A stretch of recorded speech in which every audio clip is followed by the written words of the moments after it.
മീര എല്ലാ ദിവസവും രാവിലെ സൂര്യൻ ഉദിക്കുന്നതിന് മുൻപേ എഴുന്നേറ്റ് വീട്ടിലെ ഓരോരുത്തർക്കുമായുള്ള കാര്യങ്ങൾ അവർ പോലും അറിയാതെ ഓർത്തോർത്ത് ഒരുക്കി വച്ചിട്ടുണ്ടാകും.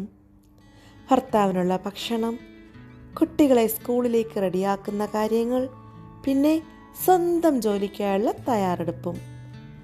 വീട്ടിൽ നിന്നിറങ്ങുന്നതിന് മുൻപാണെങ്കിലോ ഗ്യാസ് ഓഫ് ചെയ്തായിരുന്നോ? രാവിലെ കഴിച്ച പാത്രങ്ങളൊന്നും കഴുകിയിട്ടില്ല. വാഷ്റൂമിലെ ടാപ്പ് അതും അടച്ചിട്ടില്ല. അവസാന വട്ടമാണെങ്കിലോ ദൈവമേ, വാതിലടച്ചായിരുന്നോ? ഇങ്ങനെ 3-4 തവണ തിരിഞ്ഞു നോക്കിയിട്ടാണ് മീര വീട്ടിൽ നിന്നും ജോലി സ്ഥലത്തേക്ക് ഇറങ്ങുന്നത്. അങ്ങനെ ഒരു വ്യക്തിയാണോ നിങ്ങൾ? അങ്ങനെയാണെങ്കിൽ ഒരുപക്ഷെ നിങ്ങൾ തന്നെയായിരിക്കും ആ മീര.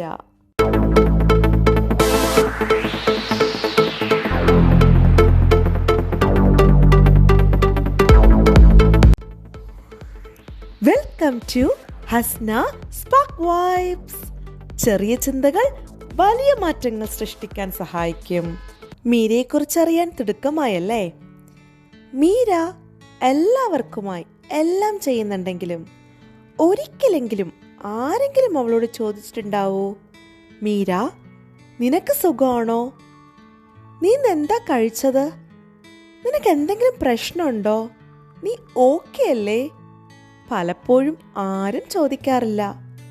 പക്ഷേ മീരയാകട്ടെ ഭർത്താവ്, കുഞ്ഞുങ്ങൾ, അമ്മ, അച്ഛൻ, സഹോദരി, സഹോദരൻ, സുഹൃത്തുക്കൾ, അവരുടെ കുടുംബം, ബന്ധുക്കൾ, ഇന്നറിയുന്നവർ, നാളെ അറിയാൻ പോകുന്നവർ, അങ്ങനെ എല്ലാവരെക്കുറിച്ചും ഓർക്കും.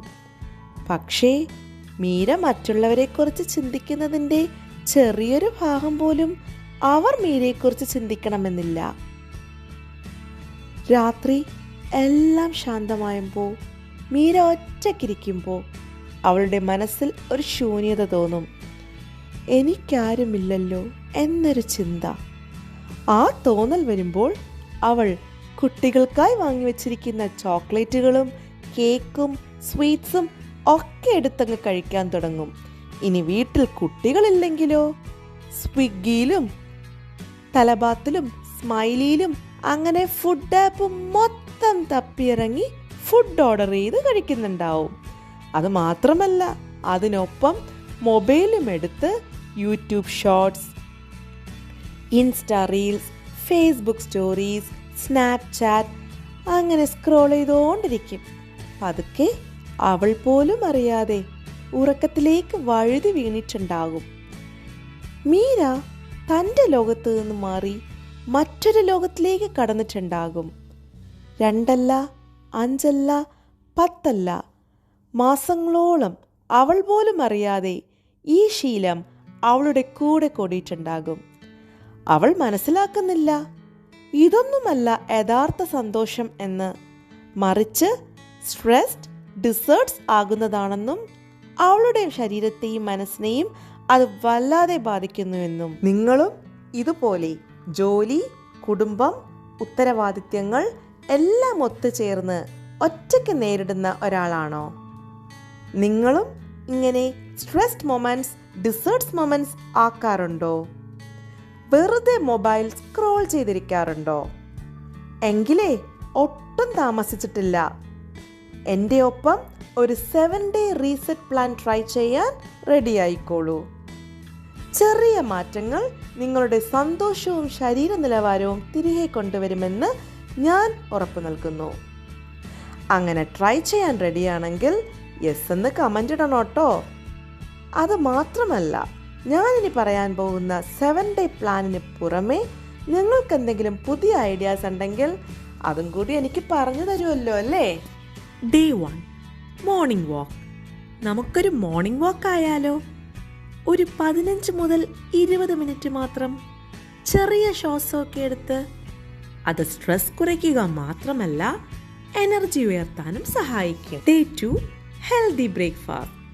നിങ്ങൾ രാവിലെ എന്താ കഴിക്കാൻ പോകുന്നതെന്ന് ഒന്ന് കമൻറ്റ് ചെയ്യാമോ? ഞാൻ പ്ലാൻ ചെയ്തിരിക്കുന്നത് കുറച്ച് ഫ്രൂട്ട്സ്, ഒരിത്തിരി ഓട്സ്, പിന്നെ പ്രോട്ടീൻ, അത് എഗ്ഗാട്ടോ. ഇതൊക്കെ ഇൻക്ലൂഡ് ചെയ്ത് ഒരു അടിപൊളി ഹെൽത്തി ബ്രേക്ക്ഫാസ്റ്റ്. മധുരത്തിന് ഒരു big no. Day 3 digital detox. അത് ഇത്തിരി പാടുള്ള കാര്യമാണ്, പക്ഷെ കുഴപ്പമില്ല, നമുക്കൊന്ന് ട്രൈ ചെയ്യാം. മൊബൈലും സോഷ്യൽ മീഡിയയൊക്കെ ഒരു ലിമിറ്റ്സ് വെച്ചുകൊണ്ട് 10 മിനിറ്റ് മാത്രമേ നമ്മൾ സോഷ്യൽ മീഡിയയിൽ സ്പെൻഡ് ചെയ്യുള്ളൂ എന്ന് ഉറപ്പിച്ച് റിമൈൻഡർ വെച്ചുകൊണ്ട് നമുക്കൊന്ന് ട്രൈ ചെയ്താലോ? പകരം പ്രൊഡക്റ്റീവായി എന്തെങ്കിലും ചെയ്യാൻ ശ്രമിക്കാം. ലൈക്ക് ഗാർഡനിങ്, റീഡിങ്, അങ്ങനെ എന്തും ആവാം. Day 4 journaling. ഒരു നോട്ട്ബുക്കൊക്കെ എടുത്ത് ഫാമിലി, വർക്ക്, പേഴ്സണൽ ഗോൾസ് ഒക്കെ എഴുതിയാലോ? മാനിഫെസ്റ്റോയും ആവും, മൈൻഡും ക്ലിയർ ആകും, സ്ട്രെസ്സും കുറയും. Day 5 mindful eating. ചെറിയൊരു ട്രീറ്റ് കഴിക്കാം കേട്ടോ, പക്ഷേ ബി മൈൻഡ്ഫുൾ. മൊബൈലും നോക്കരുത്, ടിവിയും കാണരുത് ഭക്ഷണം കഴിക്കുമ്പോൾ. Day 6 hobby. ഒരു 15 മുതൽ 20 മിനിറ്റ് നേരത്തേക്ക് നല്ലൊരു പാട്ട് ഉറക്കെ വെച്ച് ഒപ്പം പാടിയാലോ? രാഗം, താളം ഒന്നും നോക്കണ്ട, നമ്മുടെ സന്തോഷം അതാണ് വളരെ മുഖ്യം. പിന്നെ പെയിൻറ് ചെയ്യാം, തയ്യലറിയാമെങ്കിൽ അതാകാം, ഡാൻസ് ചെയ്യാൻ ഇഷ്ടമുള്ളവർ ഡാൻസും ചെയ്യാം. സെൽഫ് കെയർ, അതാണ് ഇവിടെ പ്രാധാന്യം. അതൊരു ഒന്നൊന്നര ഫീല് തന്നെയാണ്. Day 7 reflection. അതാണ് നമ്മുടെ ഫൈനൽ സ്റ്റേജ്. ആ ആഴ്ചയിലെ ചെറിയ ചെറിയ മാറ്റങ്ങൾ വരെ വിലയിരുത്തുക. അത് അടുത്ത ആഴ്ചയ്ക്ക് ചെറിയ ഗോൾസ് പ്ലാൻ ചെയ്യാൻ ഹെൽപ്പ് ചെയ്യും. ഒപ്പം ഈ 6 ദിവസം ചെയ്ത കാര്യങ്ങൾ ഒന്ന് ഡെയിലി ഇൻക്ലൂഡ് ചെയ്യാൻ കഴിയുമെങ്കിൽ അതും സൂപ്പറാ. നമുക്ക് ശ്രമിക്കാം. ഈ ചെറിയ മാറ്റങ്ങൾ നിങ്ങളുടെ വലിയ സ്വപ്നങ്ങൾ നേടാൻ സഹായിക്കുമെന്ന് എനിക്ക് 100% ഉറപ്പുണ്ട്. ബിക്കോസ് ഞാൻ പ്രാക്ടീസ് ചെയ്തിട്ടാണ് നിങ്ങൾക്ക് സജസ്റ്റ് ചെയ്യുന്നത്. നിങ്ങൾ എത്ര ജോലി തിരക്കുള്ള ആളായാലും ഈ 7 ഡേ പ്ലാൻസ് പിന്തുടർന്ന് ആരോഗ്യപരമായ സന്തോഷങ്ങൾ കണ്ടെത്താൻ ശ്രമിക്കുക. ഈ 7 ഡേ പ്ലാൻസ് 7 ഡേയ്സിൽ ഒതുക്കണ്ട കേട്ടോ. അതൊന്ന് എക്സ്റ്റെൻഡ് ചെയ്ത് 1 മന്ത് 2 മന്ത്സ് ഒക്കെ ഫോളോ ചെയ്യാവുന്നതാണ്. കുറച്ച് കഴിയുമ്പോൾ നിങ്ങൾക്ക് തന്നെ നിങ്ങളുടെ പേഴ്സണാലിറ്റിയിൽ മാറ്റം കാണാൻ സാധിക്കും. ഒരു പോയിന്റിൽ നിങ്ങൾക്ക് തന്നെ തോന്നും, വാവ്, എനിക്കെൻ്റെ പഴയ എനർജി തിരിച്ചു കിട്ടിയല്ലോ എന്ന്. ഹസ്ന സ്പാർക്ക് വൈബ്സിൽ നിങ്ങൾക്കിനി അടുത്തതായി എന്ത് കഥയാ കേൾക്കാൻ താല്പര്യം, അല്ലെങ്കിൽ എന്ത് തരം വീഡിയോസാണ് കാണാൻ താല്പര്യമെന്ന് താഴെ ഒന്ന് കമൻറ്റ് ചെയ്യുക. നിങ്ങളുടെ താല്പര്യമനുസരിച്ച് ഹസ്ന സ്പാർക്ക് വൈബ്സ് നിങ്ങളുടെ ചാനലായി മാറുന്നതായിരിക്കും. അപ്പോൾ നമ്മൾ പറഞ്ഞ മീരയുടെ കഥ, മീര ഇപ്പം പഴയ മീര അല്ല കേട്ടോ. ഈ 7 ഡേയ്സ് റീസെറ്റ് പ്ലാൻ ഫോളോ ചെയ്യുകയും കണ്ടിന്യൂ ചെയ്യുകയും ചെയ്ത് ഇപ്പോൾ സ്ട്രെസ്ഡ് മൊമെന്റ്സ്, ഡിസേർട്സ് മൊമെന്റ്സ് ആക്കാറുമില്ല, മൊബൈൽ അധിക സമയം തൊടാറുമില്ല. അപ്പോൾ മീരയെ പോലെ നിങ്ങളും മാറില്ലേ? If this message touched you, do like, share and subscribe my channel. പിന്നെ കമൻസ് എഴുതാൻ മറക്കരുത് കേട്ടോ. അപ്പോൾ വീണ്ടും കാണാം. Hasna's spark vibes, where small thoughts create big transformation. Until next video, keep thinking, keep reflecting. Bye-bye.